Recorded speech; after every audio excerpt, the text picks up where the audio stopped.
Guys आज हम एक कहानी बताने वाले हैं हर्षद मेहता की स्कैम 1992 के बारे में। तो क्या होता है कि उन्होंने बहुत बड़ा फाइनेंशियल स्कैम किया था और शायद उनको बिग बुल के नाम से भी जानते हैं। क्या होता है कि जो हमारे ये हर्षद मेहता सर हैं, तो क्या है कि 1954 में इनका जन्म होता है। तो ये कहाँ से होते हैं? गुजरात और राजकोट से होते हैं। गुजरात के राजकोट से, हाँ, वही जहाँ महात्मा गांधी थे। तो क्या होता है कि जब ये थोड़ा बड़े हुए तो ये छोटे मोटे से काम कर लिया करते थे, जैसे सेल्समैन जॉब आदि वगैरह काम किया करते थे। लेकिन बाद में ये शेयर बाजार में ये 1980s में ये शेयर मार्केट में कदम रखते हैं और ये धीरे धीरे ट्रेडिंग करना सीखते हैं और फिर ये बाद में ब्रोकर बन गए। तो यहीं से असली खेल शुरू होता है इनका। तो और आगे की इंटरेस्टिंग बने रहिए, मैं बताता हूँ आपको। असली कहानी यहीं से स्टार्ट होती है कि वो बिग बुल कैसे बने। तो होता क्या है, एक एसीसी नाम की कंपनी होती है, उनको उन्होंने इतना तेजी से ऊपर लेके गए कि लोगों को लगने लगा कि मतलब मार्केट में ये जो बोल देते हैं वही होता है।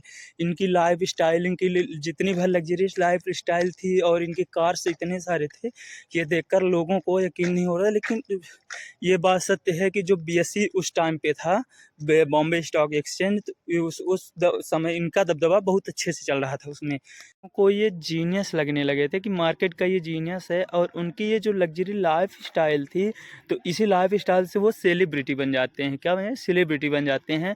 अब असली खेल जो होता है तो यहीं से शुरू हो। क्या होता था कि उस समय के जो बैंक हुआ करते थे वो सरकारी सरकारी सिक्योरिटीज में इन्वेस्ट किया करते थे, और इसी बात का फ़ायदा उठाकर जो हर्षद मेहता थे, तो उन्होंने इस बात का फ़ायदा उठाया। उसमें बैंकों में एक लूप होल ढूंढा। तो क्या होता है कि एक बीआर होती है। बीआर मतलब बैंक रिसिप्ट होती है। मतलब हम आपको ऐसे समझाते हैं कि बैंक रिसिप्ट जो होता है, तो अगर हमें बैंक कुछ पैसे दे रहा है तो हम बैंक को कुछ वो भरोसा दिलाने के लिए कि मतलब हम आपके पास क्या गिरवी रखना चाहते हैं। जैसे कुछ लोग ज़मीन रख देते हैं, अपना प्लाट रख देते हैं, अपना घर रख देते हैं। कुछ ना कुछ उस बैंक रिसिप्ट में आपको अपना घर रखना पड़ता है। तो कुछ कीमती चीज़ें आपका रखना पड़ता है, ताकि उसको जब आप पैसे ना लौटा पाओ बैंक को, तो बैंक आपका वो जो जब आप जो गिरवी रखते हैं, तो फिर बैंक उसी से वसूल लेता है पैसा अपना। होता है कि ये फेक बैंक रिसिप्ट से बीआर होती है, तो वो बैंक को दिए, और जो होता है तो वो बैंक से पैसे उठा लिए, ठीक। और जब इनके पास पैसे आ जाते थे बहुत सारे, तो ये क्या करते थे कि एक साथ शेयर खरीद लेते थे, और उस जो कंपनी के शेयर थे तो उसको उसके भाव को बढ़ा दिया करते थे। तो जब भाव उसके बढ़ जाते शेयर के, तो मतलब ये जितने भर शेयर के भाव बढ़ाते थे, आर्टिफिशियली बढ़ाते थे। मतलब अपने से जब ये क्या होता है कि जब आप एक ही कंपनी के बहुत सारे शेयर खरीद लोगे, तो उस कंपनी के शेयर ऊपर जाने लगते हैं, तो लोगों को लगता है कि हाँ ये अच्छा है, इस पर हमें शेयर करें, तो उसका शेयर ऊपर जाने लगता है।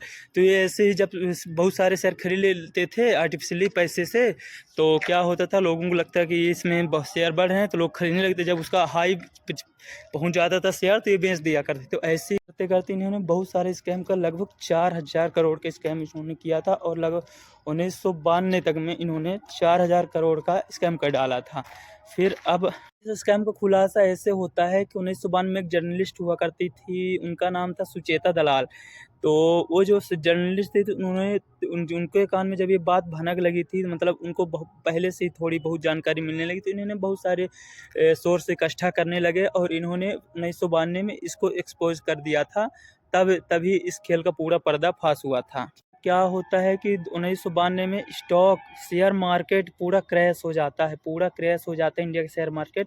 फिर क्या होता है कि इनको गिरफ्तार किया जाता है, हर्षद मेहता को, और इनके ऊपर बहुत सारे केस चलते हैं।